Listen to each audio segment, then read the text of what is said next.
Flash is brought to you by Franco Trading Enterprise. Still, fun papa fee.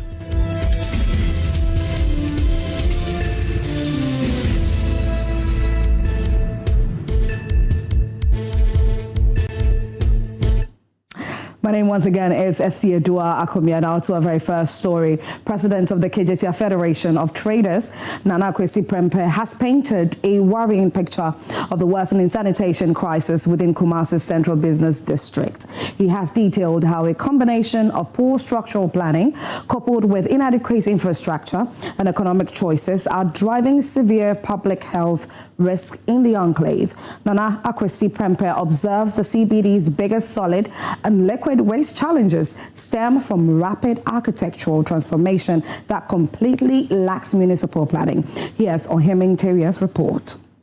It is now common to see high-rise buildings of at least 5 stories replace detached and semi-detached buildings in the central business district of Adum. President of the Kejetia Federation of Traders, Nana Prempeh, observed the high-rise buildings, which sometimes house between 20 and 30 stores, each have no corresponding upgrade to the drainage system. He reviewed existing drainage channels, have houses built on them or covered up to make way for new structures. This development, he says, has compounded the sanitation situation in the central business district. Because of the kind of buildings that currently they are erecting in the central business district, usually it used to be low-lying buildings, but currently the high-rise buildings, it should have come with corresponding drainage system. I have a document in which it has been recommended to the Assembly and the Local Government Ministry that the drainage system within the central business district has outlived its purpose. And with the advent of these high-rise buildings in the central business district, there is no corresponding drainage system to it. So certain areas where there used to be some drains, now they have all been turned into buildings. They have been covered. So that contributes to the poor drainage system. Nana Prempeh reviewed how widespread the practice of traders using makeshift containers and plastic bottles to ease themselves inside their shops has become. He told the host of Love in the Morning show, David Akwete, the situation is due to inadequate and poorly maintained public restroom facilities between the Dr. Mensah area through Kejetia and Adum. The situation, he noted, has worsened as cleaners of the Kejetia market are always forced to deal with plastic bottles that serve as makeshift urinals. From Apejefie, you see now that place has become highly populated. From Apejefie area, then we stroll down to Dr. Mensah, getting to old SAT. That is where SAT area. Where do you find a washroom? Where will you find any convenient place to ease yourself? So definitely the inadequacy of it, and you see a lot of people, there are a lot of traders by the roadside. Definitely they will have an alternative, and that alternative is the drains. The drains, either the drains or the new trend which the men are using is the bottles, the plastic bottles. You empty the water bottle, then you put it inside. Even the modernized market, Kejetia currently, we had a meeting with those cleaning. They tell you a lot of people are now, you see some bottles, you decide to go and pick. Hey, you see urine. However, Nana Prempeh acknowledged that certain pockets within the Adum enclave, such as the banking zones, the Poko trading area, and sections in front of Melcom on Prempeh the First Street, remain clean. He attributed this to strict private control. Moving away from that, President Mahama says Ghana will begin onshore oil drilling in the Voltaian Basin before the end of 2026. Now, he says Explorco, the exploration arm of Ghana National Petroleum Corporation, will lead the exercise as government steps up efforts to unlock new petroleum reserves. Now, the president has been speaking at the sod-cutting ceremony for Phase 2 of the Sentuo Oil Refinery Project. I'm also happy to report that Explorco, which is the operating arm of GNPC, is poised to begin onshore drilling in the Voltaian Basin before the end of this year. And when I say onshore, it means on land. Offshore, so far all our discoveries have been offshore in the sea. we've discovered a lot of potential onshore.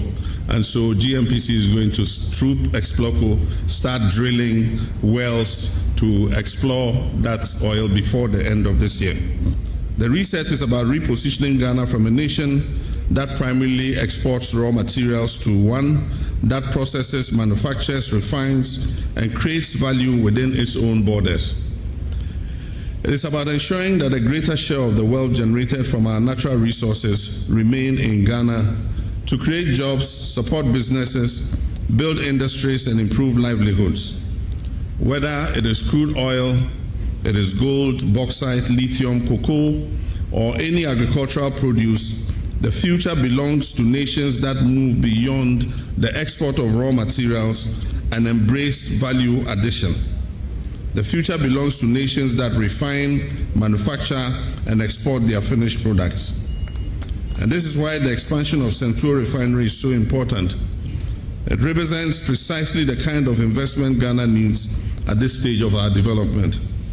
It strengthens our industrial base, it deepens our energy value chains, it creates employment opportunities, it supports local industries, and it advances our broader objective of transforming Ghana into a modern industrial economy. Moving on, in Parliament, the minority is alleging that former Maslock CEO Sedina Tamakloe-Attionu has not been held in any prison custody, contrary to government's assurance.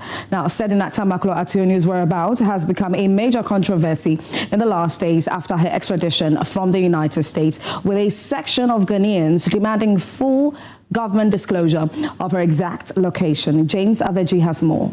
The position of government on the whereabouts of the former Maslock CEO, Sedina Tamakloe-Attionu, was reaffirmed by Minister for Government Communications, Felix Kwakye-Ofosu, and the Minister for Interior, Muntaka Mubarak, who insisted that she is with prison authorities serving her jail term. Where is she? She's with us. Where? She's in custody. Look, Evans, I can tell you, and I'm looking right into your eyes to tell you, Sedina never went to any private place.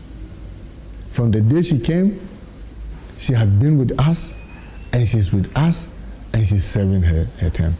The minority, however, makes a counter-allegation that Sedina Tamakloe-Attionu, since she touched down in Ghana on June 9, 2026, was never kept in prison custody until Wednesday, June 24, 2026.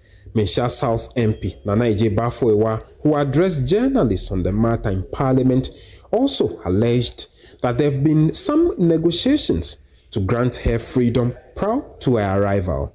I did state that we would do an independent check to confirm the whereabouts of Madam Sedina Tamakloe. Indeed, we have done so.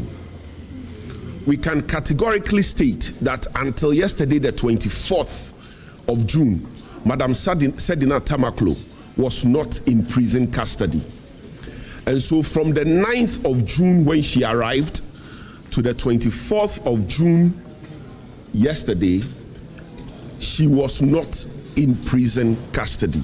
That is a matter of record.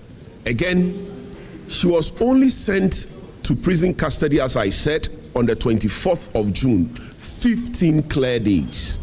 And that was why the Minister for Interior could confidently come out yesterday. And so if you observe, following her return, the communication was by the Minister for Communication.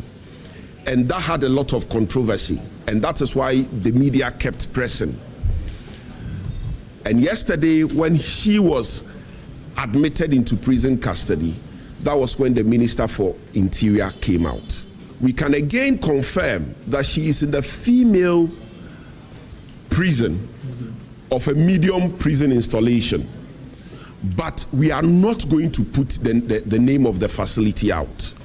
Our intel is also that they have also assured her that whichever is earlier, be it the public pressure coming down or the decision of the court coming out, she will be made to go out. And so We do not want to put the name of the facility out just to prevent the situation where they will come out and say that because of her security, they are moving her from the facility. We are keeping an eye on the situation and will continue to update the general public on this matter. But we can tell you that she is in prison custody now. She was admitted yesterday, and that she has been given assurances. Another assurance she has been given is that they are going to work around the clock to have the decision overturned. I am a lawyer, and I don't know how it is going to be done. Government is the only one that can say so, but this is the assurance they have given her. He has, however, not been able to mention where Sedina has been kept in the last 15 days. I cannot say it. She alone and her abettors, the persons that are aiding and abetting her, are the persons that can say it. I cannot say it. But what is certain is that she was not in prison custody. I think that that's important. That would be the argument of government. If you say she wasn't in prison, you should be able to tell us where she was in the last 15 days. What Intel didn't disclose that? What I can speak to are public records. I can't speak to private records, right? And so if government has contrary public record information, government should put it out. Nana J. Bafwewa believes that the alleged conduct of government in the matter constitutes a contempt of court. Indeed, by preventing her from serving the prison term for the 15 days that she has been in Ghana, government has interfered with a lawful order of a court of competent jurisdiction, and that is contempt of court. And the government will only do that because Madam Sedina Tamakloe is one of its own. The minority have vowed to keep an eye on how things unfold in the coming days, warning that any attempt to free Sedina will be a dent on Ghana's justice system. Well, that's it for news on the News Flash segment. My name is Kejetia Federation. Prime Minister continues. Coming up next is the newspaper review, where you get to join us via Zoom. Make sure that you'll be wearing something Ghana. We want to gear up, or we want to create more anticipation towards the match between Ghana and Croatia tomorrow, God willing. So make sure that you do join us via Zoom. We'll be right back.